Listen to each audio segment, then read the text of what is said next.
Huh?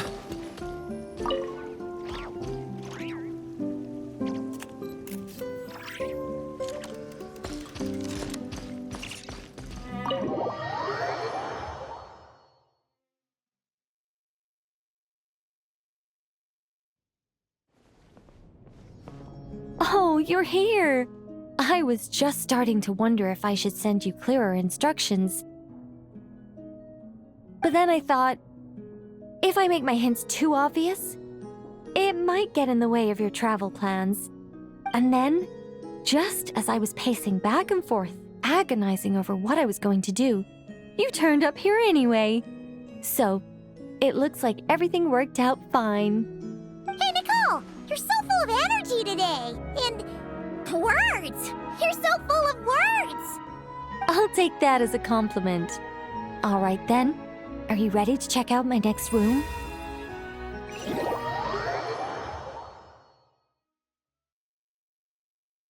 Is this Nicole's studio? Why is it just a bunch of empty frames on white walls? Let's take a closer look.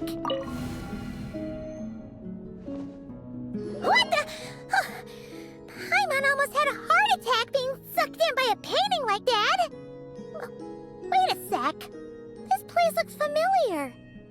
Oh, it's the table where the mages hold their tea parties. It all started the first time Alice invited me for tea.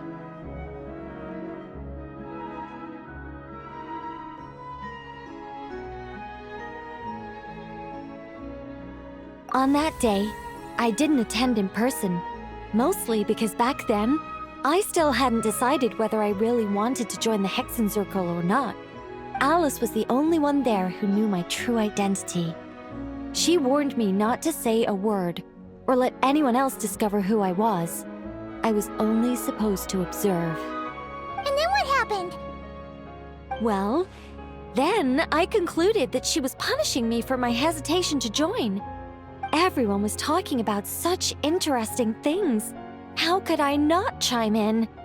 And of course, when you're in the middle of a conversation and someone throws out a question you know the answer to, how are you supposed to keep your mouth shut? Which brings us to the bet between Barbeloth and Alice, Rhindaughter's forbidden creations, Ivanovna's political machinations.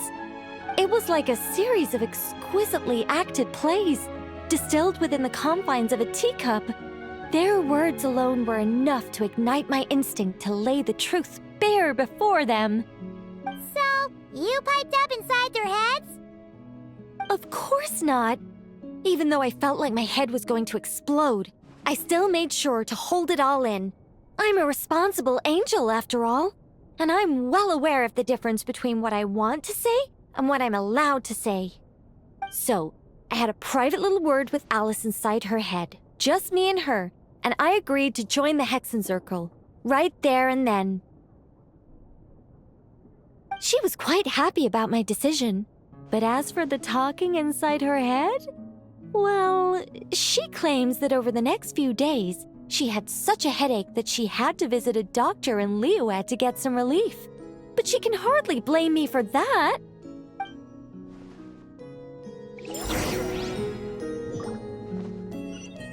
How about we go look at the other frames? Paimon's starting to feel like she needs some relief, too. Is that an Irminsul tree?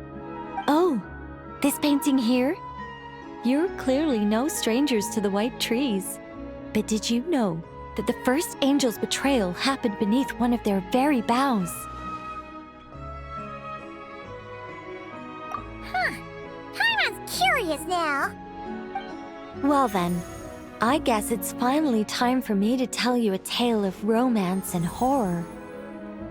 Let me just think how best to protect the identity of those involved. All right, got it. A long, long time ago, there was once a traveler who wandered among the stars. They were nothing like you, but that's not important right now. One day, he traveled to a silver tree to visit the princess of the morning star. Before long, He started asking her about her kingdom's most forbidden secrets. His words puzzled the princess. How could he possibly know of all these things forbidden by the gods? The young man revealed his origins and showed the princess things she had never seen before. A free will and love, both noble and spiritual. His words awakened her sense of self, hitherto shackled by the gods. Her heart soared, carrying her beyond limits she had never crossed before. The Princess of the Morning Star confided the kingdom's secrets to the youth, and between them, love grew and blossomed, along with a determination to defy the gods. This is just a cookie-cutter love story. You said to be horror. Don't worry, Paimon. The horror's about to begin. They yearn to help the people live lives of unfettered freedom, but the gods could not forgive their betrayal. They sent down thunder and fury, destroying the lovers' home. And when the Great War subsided, the power and the wisdom of the princess were lost, never to return. Even her closest friends were cursed. Yeah. That ending was pretty scary after all. But didn't you say you were going to tell us about the first angel? And you're not saying this story's actually true, are you? It sure is. And that's the scariest part.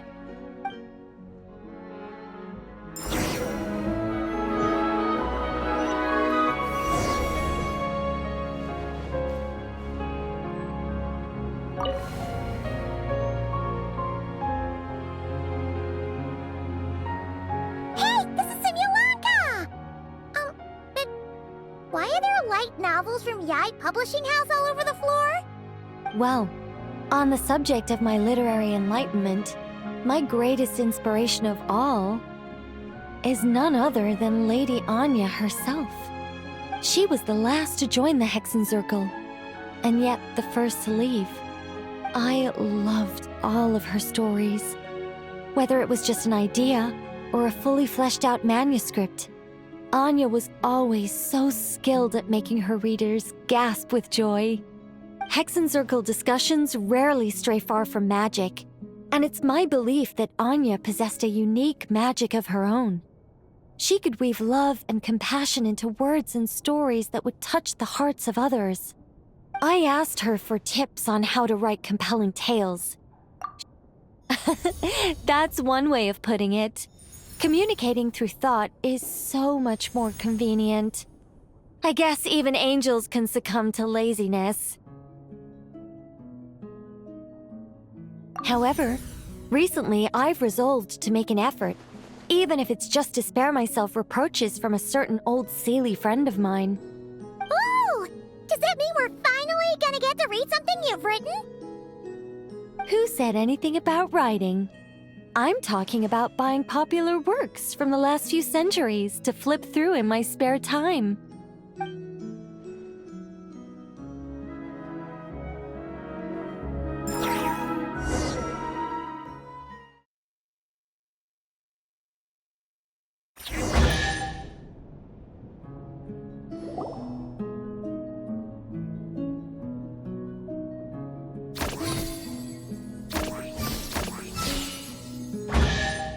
These paintings all remind me of places that hold great significance in my heart.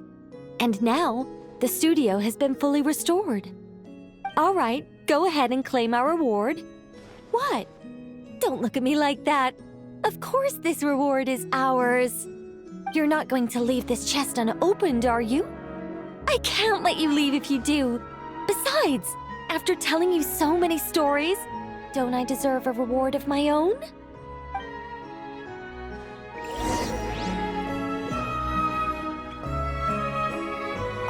A happy story all wrapped up. See you next time.